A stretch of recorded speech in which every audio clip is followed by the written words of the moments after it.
거기 너 있었는가. 고난주간 셋째 날 기도회를 시작하겠습니다. 다 같이 찬송가 143장 찬송 부르겠습니다.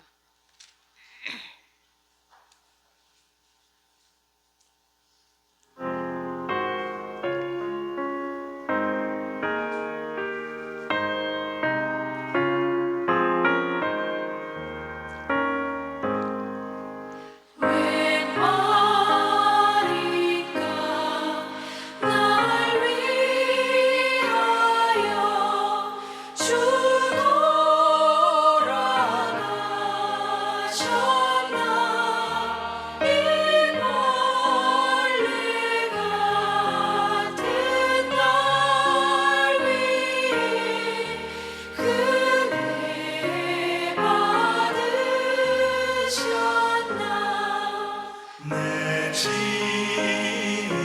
죄 다 지시고 못 박히셨으니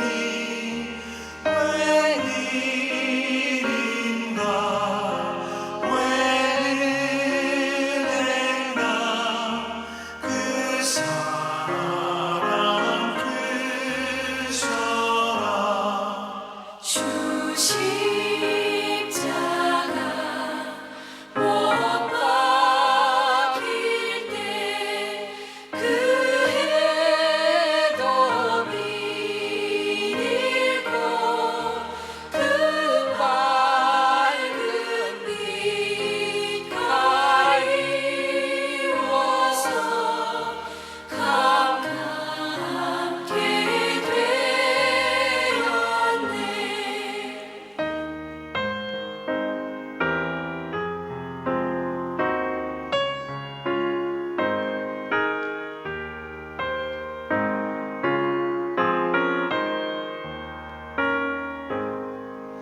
나 십자가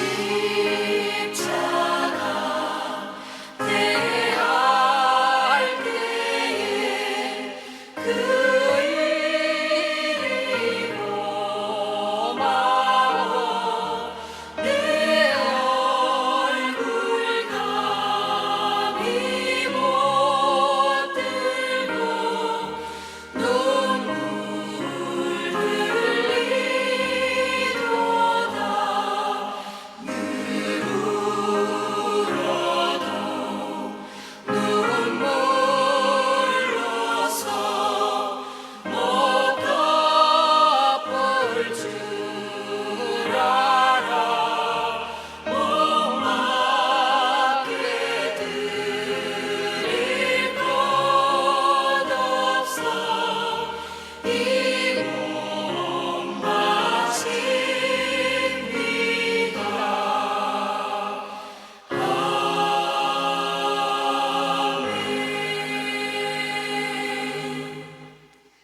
나봉순 권사님 나오셔서 기도하시겠습니다.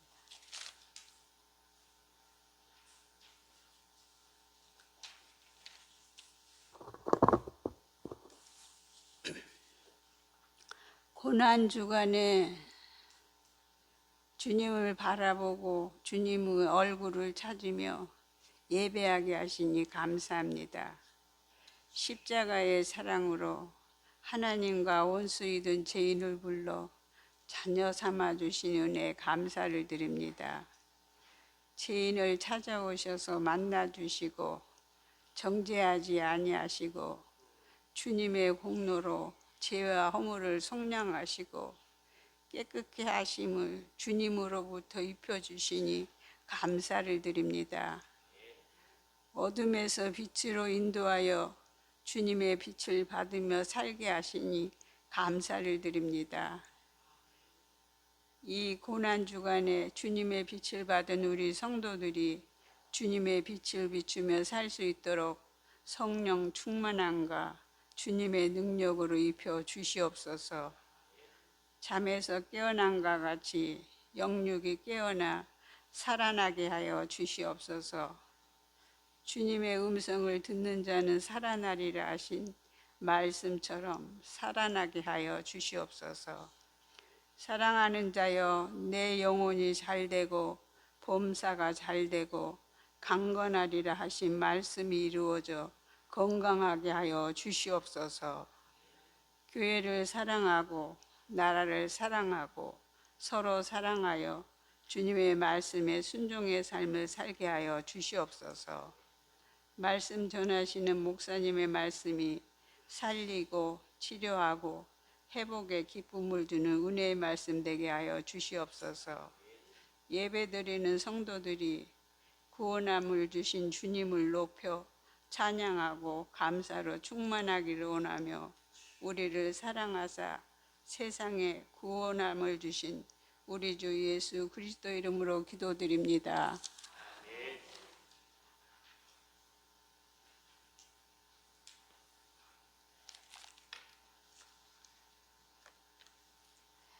이 시간 우리에게 주시는 하나님의 말씀은 우리 강영주 권사님 나오셔갖고 말씀 봉독해 드리겠습니다.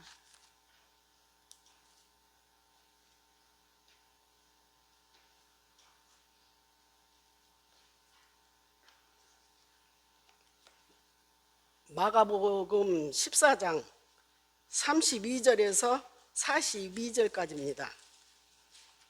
그들이 겟세마네라 하는 곳에 이름에 예수께서 제자들에게 이르시되 내가 기도할 동안에 너희는 여기 앉아 있으라 하시고 베드로와 야고보와 요한을 데리고 가실새 심히 놀라시며 슬퍼하사 말씀하시되 내 마음이 심히 고민하여 죽게 되었으니 너희는 여기 머물러 깨어 있으라 하시고 조금 나아가사 땅에 엎드리어 될 수 있는 대로 이때가 자기에게서 지나가기를 구하여 이르시되 아빠 아버지여 아버지께서는 모든 것이 가능하오니 이 잔을 내게서 옮기시옵소서.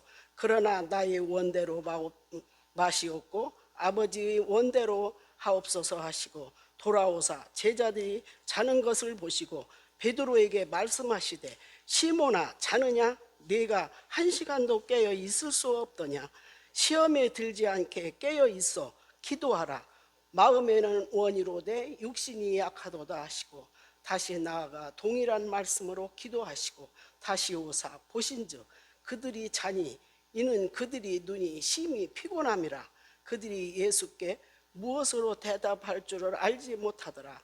세 번째 오사 그들에게 이르시되 이제는 자고 쉬라 그만 되었다 때가 왔도다 보라 인자가 죄인의 손에 팔리느니라 일어나라 함께 가자 보라 나를 파는 자가 가까이 왔느니라. 아멘.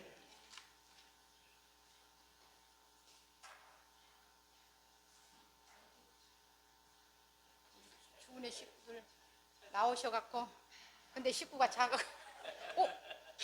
권사님 나오셨네. 못 나온다 하더니. 이봐 여기 이렇게 권사님. 예? 그로 가? 이리로 가.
앞에 감사의 박수 올려드리겠습니다. 감사합니다.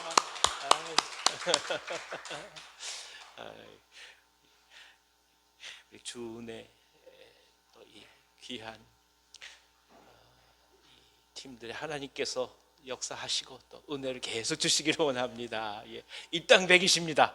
할렐루야. 감사합니다. 이 어르신들 찬송할 때 보면 깊은 이 내면의 소리가 들려요. 예. 뭐 노래를 잘하고 무슨 뭐 성악을 하고도 좋지만 정말 그 영혼의 깊은 곳에서부터 나오는 삶의 찬송이 저희들이 얼마나 감동을 주는지 모릅니다. 할렐루야. 감사합니다. 우리 옆에 계신 분들 한번 격려해 보겠습니다. 주님의 이름으로 사랑합니다. 주님의 이름으로 축복합니다. 예, 반갑습니다. 반갑습니다. 날이 그래도 오늘은 조금 좀 풀어졌지요. 예, 어제에 비해서 부활절이 가까이 오니까 조금씩 더 힘이 납니다. 하나님께서 저희 가운데 큰 은혜 주시길 원합니다. 자, 여러분 다 아시다시피 예수님의 제자들은 어떤 일이 있다 할지라도 예수님을 떠나가지 않겠다 이렇게 고백하고 그리고 다짐을 하였습니다. 예수님께서 곧 죽게 되실 것이다 이렇게 말씀하셨다 하여도 제자들은 그저 스쳐 지나가는 이야기 정도로만 생각을 했습니다. 그래서 주님을 떠나지 않겠노라고 당당하게 고백을 했던 것입니다. 물론 이 고백을 할 당시에는 정녕 확신에 차서 한 말이었을 것입니다. 하지만 현실적인 두려움 앞에 서게 되자 그들은 결국 예수님을 두고 도망가는 사람들이 되었습니다. 그러니까 우리가 생각하는 것과 막상 직면하는 것은 다르다는 것을 우리가 알게 됩니다. 아무리 준비하고 계획을 세운다 할지라도 감당할 수 없는 일이 닥치게 되면 누구나 다 황망하고 그리고 견딜 수 없는 상황을 경험하는 거 아니겠습니까? 예수님은 누구보다도 이 사실을 깊이 아셨습니다. 그리고 제자들이 어떻게 할 것조차도 미리 내다보셨습니다. 그런 제자들의 연약함마저도 예수님은 끌어안아 주시고 예수님이 가시는 길을 묵묵히 걸어가십니다. 자, 그럼 이런 상황 속에서 예수님은 구체적으로 무엇을 지금 선택하고 계실까요? 십자가의 길을 가능하게 한 것은 무엇이겠습니까? 오늘 이 귀한 말씀으로 성령께서 저희 모두 가운데 은혜 주시기를 원합니다. 다 같이 32절부터 34절까지 읽어주십시오.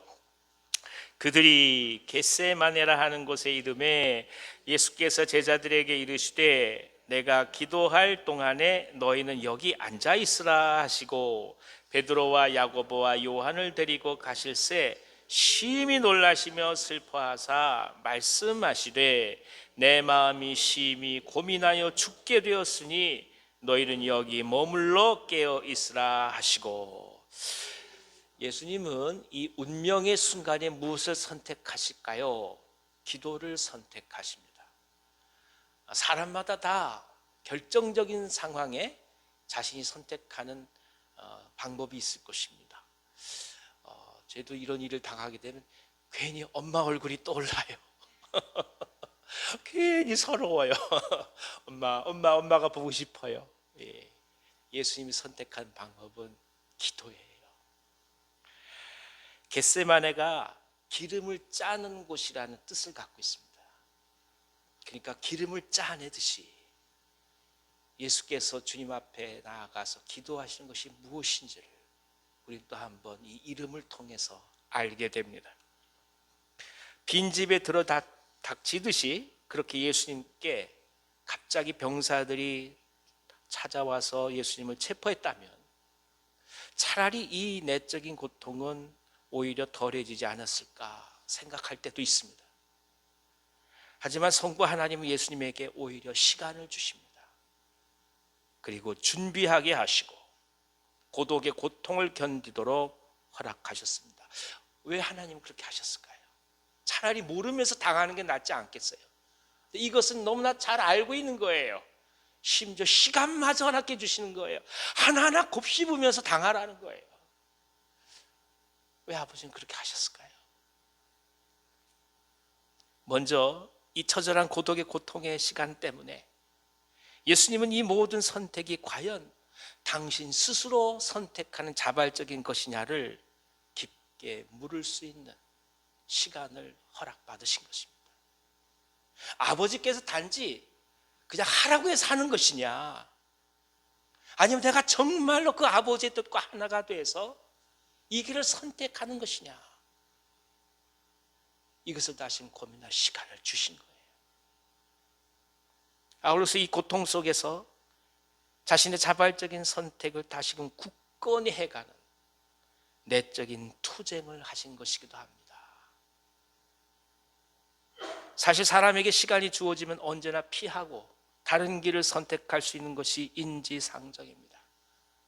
반면에 시간에 쫓겨서 무엇인가 정신없이 어떤 일을 하게 되면 훗날 그때는 아무 생각 없이 어쩔 수 없이 한 것이라고 변명을 늘어놓을 수 있는 것도 인간입니다.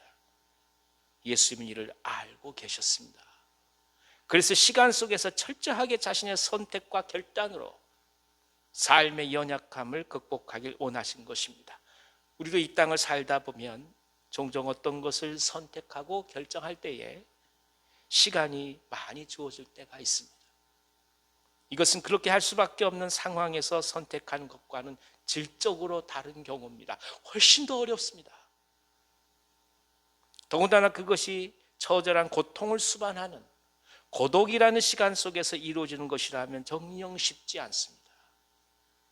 왜냐하면 이것이 단순히 고통의 시간 이전에 다시금 그 일을 왜 선택하려고 하는지 그 의미를 다시금 확인하는 시간이 되기 때문입니다. 또한 이 선택이 정말 자발적이냐를 우리 자신에게 진지하게 물어오기도 하는 것입니다. 따라서 이런 고통 속에서 본래 가야 할 길을 확인하면서 변치 않고 행동하게 되면 우리는 그때부터 그 어떤 것도 원망하지 않는 힘을 얻게 되는 것입니다. 고통을 통과하고 내적인 투쟁을 겪고 선택한 사람은 원망하지 않아요. 자발적 선택이고 의지적 결단이고 뜻을 따라 삶을 바치는 것이기 때문입니다. 그렇습니다. 예수님은 겟세마네의 기도를 통해서 더욱더 당당해지셨습니다. 이 기도를 통하여 더더욱 피하지 않게 되셨습니다. 그리고 자신의 백성들을 향해서 자발적으로 선택하는 길이라는 확신을 더욱더 굳게 가지시고 세상을 향하여 박차고 나아가신 것입니다. 우리는 여기서 중요한 기도의 능력을 보게 됩니다. 기도는 유익이라는 현실적인 유혹 앞에서 의미라는 하나님의 뜻을 사모하도록 만든다는 것입니다. 기도하지 않으면 당신은 이익밖에 보질 못해요. 우리가 어떤 일을 당할 때 반드시 선택을 할 수밖에 없는데 기도하지 않으면 내게 이익이냐 그게 전부가 되는 거예요. 기도하기 시작하면 이익으로부터 무엇이 의미냐를 찾아가는 거예요. 이것이 달라요. 사람 생각은 죽고 싶지 않은 거예요. 그러나 하늘의 뜻을 찾아가기 시작하자 주님은 담대히 십자가의 길을 가시는 거 아니겠습니까? 그러므로 그 뜻에 우리가 변화해가는 과정이 기도인 것이고 흔들리는 내면을 다시금 올바로 세우는 것이 기도입니다. 삶에서 원망하지 않고 결단하는 것이 기도라는 것입니다. 곧 주체적으로 당당하게 삶에서의 선택을 위해서 반드시 우리는 하나님께 나아가 기도할 수밖에 없다라는 것입니다. 정말 담대하게 흔들리지 않고 후회 없이 살려면 어떻게 해야 되느냐? 기도해야 하는 거예요. 그래야만 그 의미가 사니까요. 그래야만 내가 지금 선택하고 있는 길이 어떤 길인지 우리 밖에서 우리 자신을 볼 수 있으니까요. 35절로 36절 읽어주십시오. 조금 나아가서 땅에 엎드려 될 수 있는 대로 이때가 자기에게서 지나가기를 구하여 이르시되 아빠 아버지요 아버지께는 모든 것이 가능하오니 이 잔을 내게서 옮기시옵소서. 그러나 나의 원대로 마시옵고 아버지의 원대로 하옵소서 하시고. 근데 문제는 기도를 하면서도 이 내면의 고통이 쉽게 사그라들지 않는다는 겁니다. 알아요. 이것이 의미가 있고 이것이 뜻이 있다는 것을 알아요. 그런데 어떻게 해요? 이 마음이 감당하지 못하겠는 거예요. 마음이 끌리지 않는 것을 어떡하겠어요? 예수님은 솔직하게 자신의 모습을 인정하십니다. 잔을 피하고 싶다는 것이죠. 당위성도 알고 가치도 알고 그 영향력도 알지만 현실적으로 견뎌내기가 너무 두렵고 고통스럽다는 고백입니다. 심지어 심히 고민되어 죽게 되었다고 말씀하실 정도였습니다. 우린 여기서 하나님의 뜻과 의지를 향해 가는 것이 지극히 고통스러운 내면의 싸움을 통과해 간다는 것을 깨닫습니다. 밖에서 볼 때는 그럴만해서 그렇게 결단했다라고 사람들은 생각하겠지만 그러나 실제로는 그렇지 않습니다. 누구보다도 더 갈등해야 하고 회의해야 하고 그리고 번민할 수밖에 없는 것이 그것이 오히려 인간이요 자연스럽다는 것입니다. 하지만 이 고통스러운 현실 속에서 예수님은 아버지의 뜻을 신뢰할 것을 결단하고 계십니다. 그렇습니다. 기도는 결국 무엇을 신뢰할 것이 나의 결단이기도 합니다.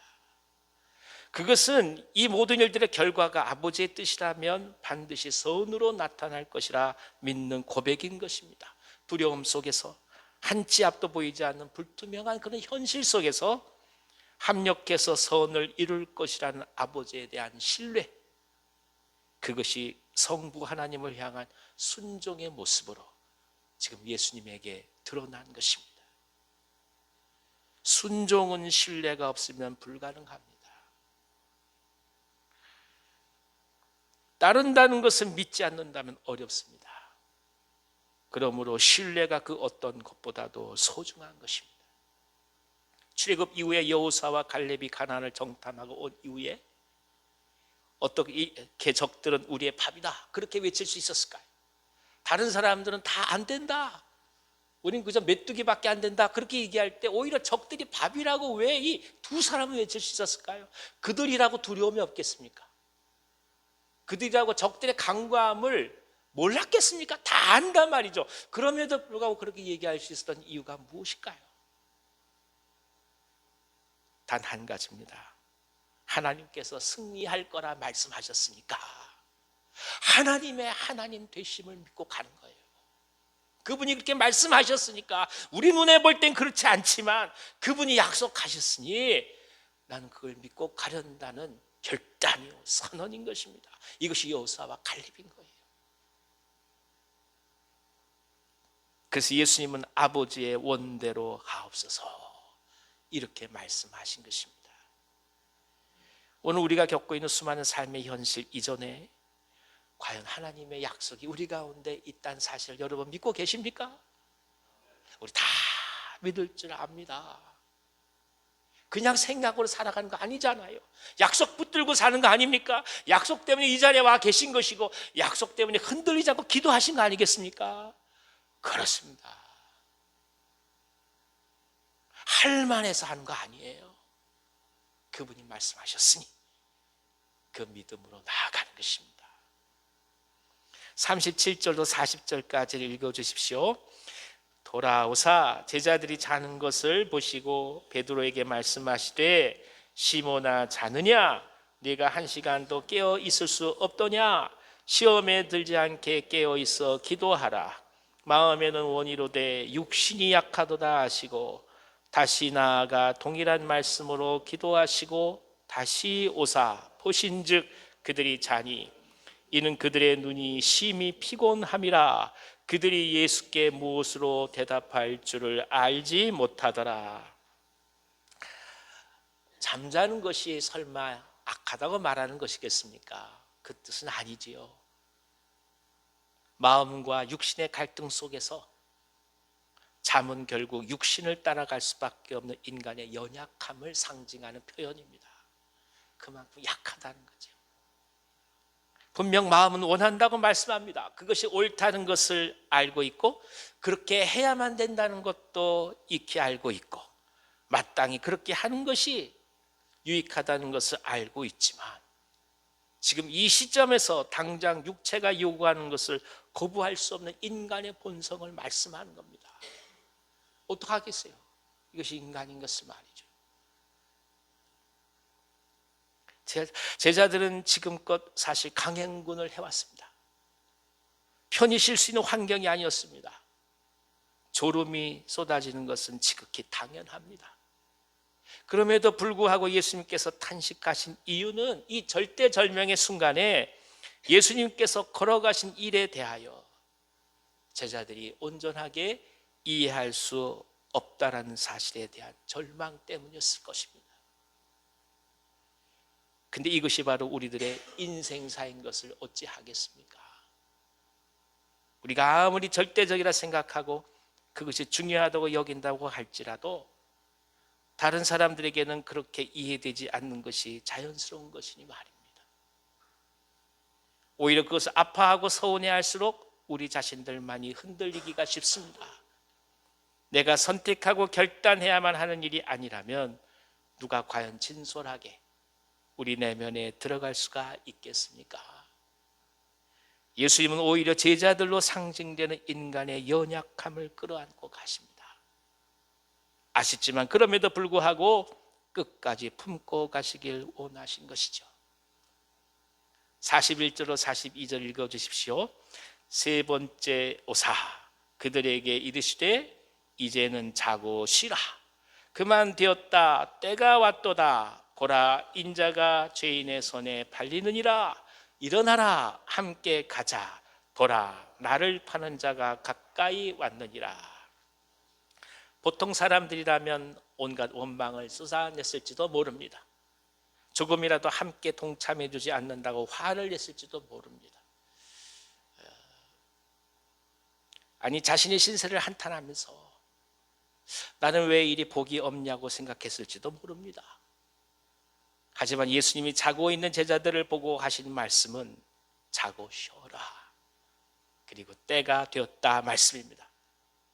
이 고통스러운 고독 속에서 예수님 스스로 자신이 가야 할 길과 그 운명을 향해 당당히 발걸음을 내딛고 계신 것입니다.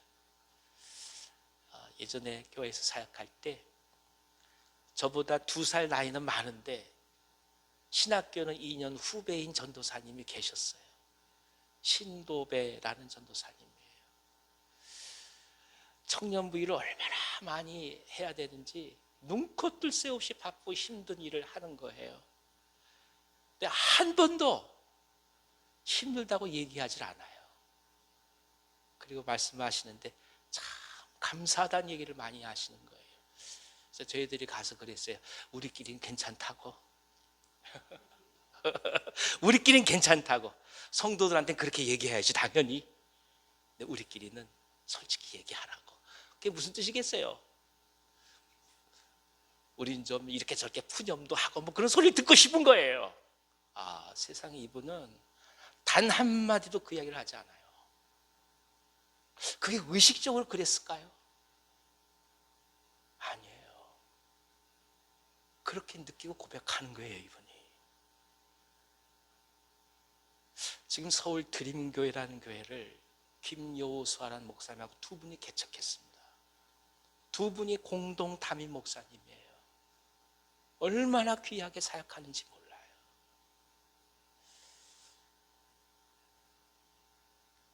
결국 입술이 믿음을 드러내는 겁니다. 별거 아닙니다. 그분을 신뢰하고 있느냐 이거예요. 아무리 어려운 상황이라 해도, 아무리 눈물 나고 아프고 고통스러운 상황이라 해도 그럼에도 불구하고 그분께서 우리를 인도해 가신다는 소망이 있느냐 이거. 그리고 그것을 단지 생각으로만 갖고 있는 것이 아니라 입으로 얘기하고 자신의 삶과 느낌으로 계속해서 체득해 갈 수 있는가. 그게 믿음인 것이죠. 그렇게 얘기해야만 해. 그래서 얘기하는 게 아니라는 거예요. 그런 식으로 당연하게 자연스럽게 말이 나오는 거예요. 하나님의 사람, 기도하는 사람의 특징은 결국 고독 속에서 원망을 이겨냅니다. 신세 한탄도 없고 잘못 선택했다는 자신을 향한 후회도 없이 오직 자신에게 주어진 길을 담대히 걸어갑니다. 이 점이 우리를 가슴 아프게 하면서도 동시에 커다란 힘이 되는 말씀입니다. 믿음은 결국 원망을 이겨내는 사람들이 같습니다. 능력을 행하는 게 믿음이 아니라 원망을 그 입에서 떠나게 하는 것이 믿음인 거예요. 그 이후에 능력은 자연스럽게 다가오는 거예요.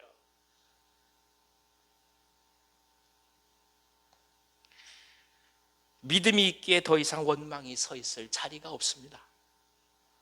왜냐하면 지금 가는 길에 대한 확신이 있기 때문입니다.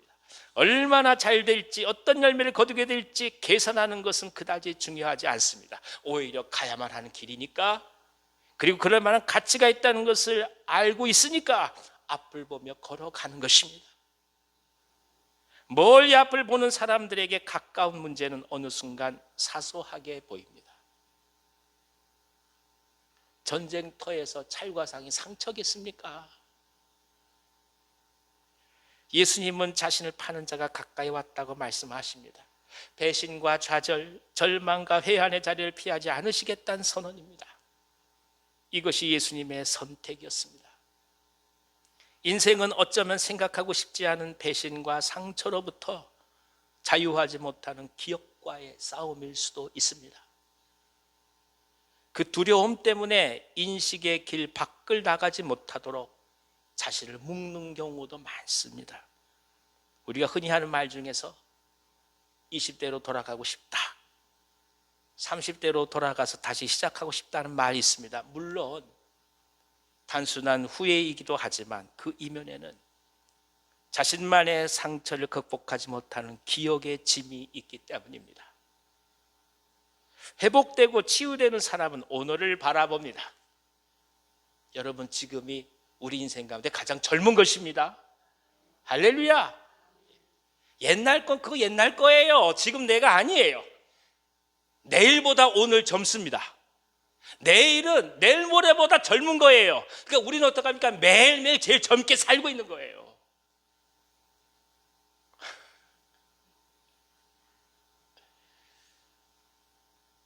묶이는 거는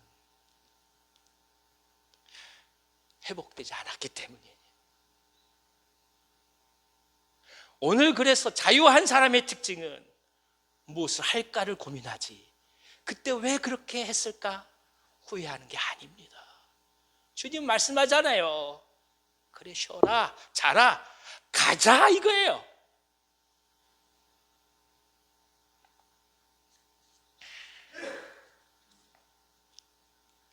지금 해야 될 일들이 너무나 많이 있고 마음을 둬야 할 것이 너무나 많습니다. 그것을 해가기에도 벅차기 때문에 과거를 생각할 여유조차 없습니다. 이것이 회복된 사람들입니다. 할렐루야. 우리 모두가 다 그렇게 되기를 기도합니다. 예수님은 우리에게 이 모든 절망들이 극복되었음을 지금 선언하고 계십니다. 자신이 스스로 그 길에 당당히 서 있음을 오늘 우리에게 전해주십니다. 다가오는 유다를 향해서 오히려 스스로 나가서 맞이하자, 이렇게 말씀하십니다. 이 말씀이 오늘 우리에게 너무나 큰 능력으로 그래서 다가오고 있는 것이죠. 사랑하는 여러분, 우리는 계속해서 삶을 선택해야 합니다. 주님이 부르셔서 눈을 감는 순간까지 우리는 선택할 수밖에 없는 그런 존재입니다. 순간순간 힘들다 해도 결단은 찾아오겠죠. 그럴 때마다 겟세마네의 예수님을 기억하시며 나아가시기를 원합니다. 십자가로 걸어가신 예수님을 통해서 진정 구원의 열매를 오늘 우리가 누린다는 것을 기억하면서 하나님께 뜻을 물으며 오늘의 삶을 선택하며 나아가시기를 원합니다. 최근에 한 10여 년 전에 그 ISIS에 의해서 순교당한 21명의 이집트 콥틱 교인들의 이야기가 애니메이션으로 제작이 되었습니다. 아시다시피 이집트는 자신이 믿고 있는 종교를 주민등록증에 기재해야 합니다. 그래서 만약에 기독교로 기재되어 있다고 한다면 그 순간부터 모든 공직과 직장에는 취업할 수가 없습니다. 그러니까 태어나서 내가 기독교인이라 고백하고 공식적으로 문서한다는 것은 굶어 죽을 각오를 하는 거예요. 그게 이집트 기독교인들, 콥틱교인들이에요. 이들이 살아갈 수 있는 방법은 쓰레기장에서 살아가는 겁니다. 또 하나 방법은 해외로 값싼 노동자로 떠나가는 겁니다. 그래서 노동을 해서 가족들을 부양하는 거예요. 그날도 마찬가지로 이 21명의 순교자들도 시리아에 노동자로 나갔던 사람들이었습니다. 이분들이 사로잡힌 거예요. 온갖 고문을 당했습니다. ISIS는 이들을 선전에 사용하기 위해서 영상을 제작했는데 무려 3번의 예행 연습을 했다고 전해집니다. 아무리 고문을 해도 신앙을 굽히지 않으니까 참수형, 이 형장에 끌고 가는 것을 3번이나 예행 연습을 시키는 거예요. 3번 죽이는 거예요. 계속 여유를 주는 거죠. 이래도 돌아오지 않을래? 배교하라 이거예요. 어느 한 사람도 예외 없이 배교하지 않고 순교의 길을 걸어갔습니다. 이들이 이제 이 21명이 순교자로서 우리 모두 가운데 기억이 되게 된 것이죠. 여러분, 무엇이 그들을 그렇게 인도했을까요? 결국 주님의 약속을 신뢰하고 십자가에서 죽으셔서 우리를 구원하신 그 사랑을 절실하게 믿고 있었기 때문입니다. 인생 앞에서 당당할 수 있는 것은 다른 이유가 아니에요. 우리가 아프기도 하고 물질로 고통을 받지요. 사람들로 인해서 상처도 받습니다. 흔들리지 않고 걸어갈 수 있는 이유는 그럼에도 불구하고 예수님께서 그렇게 겟세마네를 거쳐서 십자가로 나아가셨기 때문입니다. 그러므로 오늘 이 시간 우리는 주님을 다시금 깊이 묵상하고자 합니다. 주님도 그렇게 걸어가셨으니, 우리의 주님이 그렇게 걸어가셨으니